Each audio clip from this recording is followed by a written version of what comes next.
ऐं हाणे जेका उम्मीद जागी आहे नादिर साहब, जीअं ट्रम्प त इहो बि चयो आहे त हाणे कश्मीर मामले ते बि ॻाल्हियूं थींदियूं। अॼु ख्वाजा आसिफ साहब जो इहो बयानु आयो त कश्मीर, उन सां 3 नुक़्ता उन्हनि ॿुधाया त कश्मीर, दहशतगर्दी ऐं पाणी वारो जेको मामिलो आहे। सो अव्हांखे लॻे थो त इहे ॻाल्हियूं अॻिते वधंदियूं, छाकाणि त भारत इन ॻाल्हि खां डिनाए पियो करे। जयशंकर जो चवणु आहे त न, ऐं ॻाल्हियुनि जे हवाले सां असां का ट्रम्प खे ख़ातिरी न कराई आहे। सो लॻे थो त कश्मीर वारो मसइलो, दहशतगर्दी या पाणी जा इहे नो डाउट 3 अहम मामला आहिनि, इन ते बि का फ्यूचर में अहम अॻभराई थी सघे थी।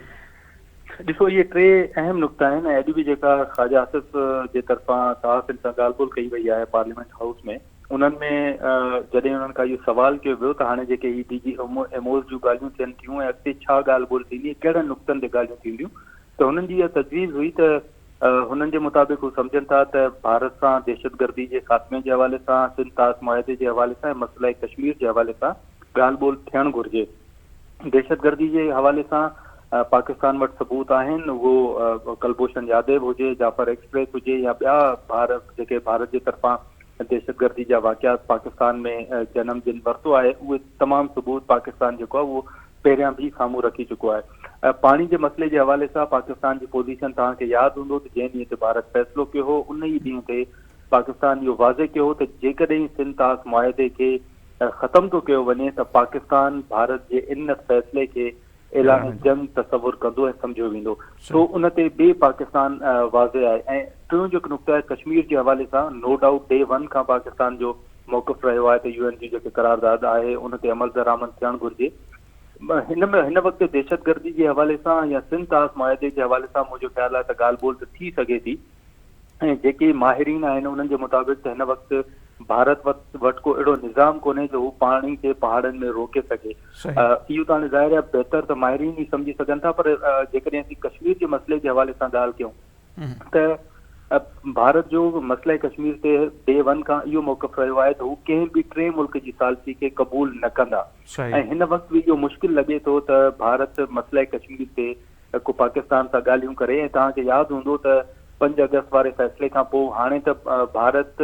मक़बूज़ा कश्मीर खां जी बजाए हू चवे पियो त हिन वक़्तु जेको आज़ादु कश्मीर आहे, पाकिस्तान सां जेकॾहिं ॻाल्हियूं थींदियूं त आज़ादु कश्मीर जे मसइले ते ॻाल्हियूं थींदियूं, मक़बूज़ा कश्मीर त असांजो इंटरनल इशू आहे। सो भारत हिन वक़्तु जंहिं पोज़ीशन ते आहे ऐं जेको हुननि आर्टिकल ख़तमु कयो, स्टेटस जेको हुननि बहाल कयो, उन खां पोइ इहो मुश्किल मूंखे ज़ाती तौर ते नज़र अचे पियो त हू मक़बूज़ा कश्मीर जे मसइले ते पाकिस्तान सां वेही करे ॻाल्हाइनि। छो जो हिन वक़्तु हू इहे ज़रूरु दावा कनि था त पाकिस्तान सां जेकॾहिं ॻाल्हियूं थींदियूं त मक़बूज़ा न बल्कि आज़ादु कश्मीर जे हवाले सां ॻाल्हियूं थींदियूं। पर इन सां गॾोगॾु हिन वक़्तु इहो बि ज़रूरु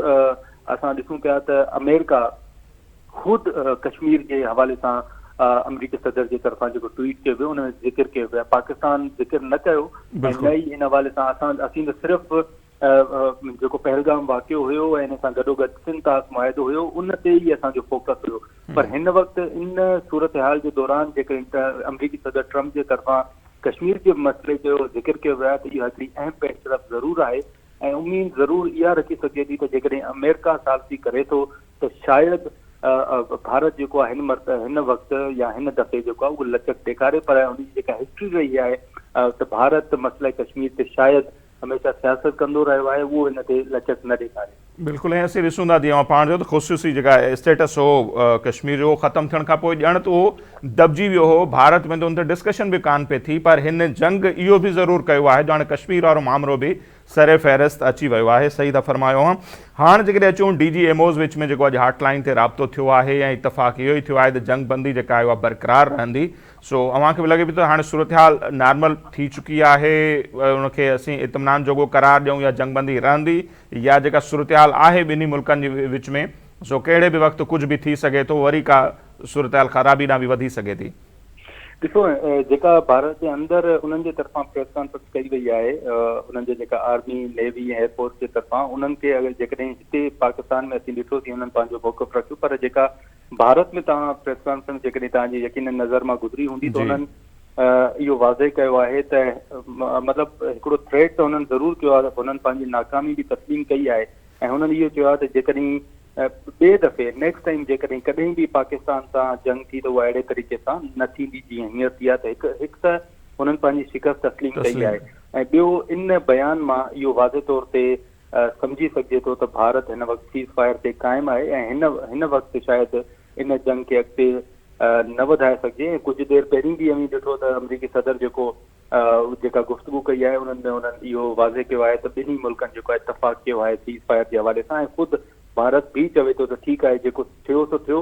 जेकॾहिं नेक्स्ट टाइम थी जंग त शायदि उहा इन तरीक़े सां न थिए। सो हिन वक़्तु जेका DGMOs जे दरमियान ॻाल्हि ॿोल थिए थी उहा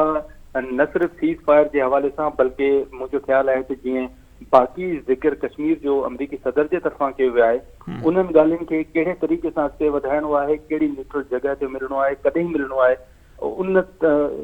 जेके इशूज़ आहिनि उन ते बि मुंहिंजो ख़्यालु आहे ॻाल्हियूं थियनि थियूं। ऐं कुझु शयूं उहे बि आहिनि जेकी शायदि मीडिया ते नथियूं अचनि या असांजे इल्म में न आहिनि, पर इन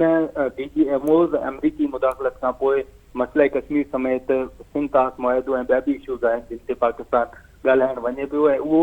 DGMOs जे फ़ैसिलनि ऐं गुफ़्तगू खां पोइ ई तइ थींदो त अॻिते कीअं हलणो आहे। सही।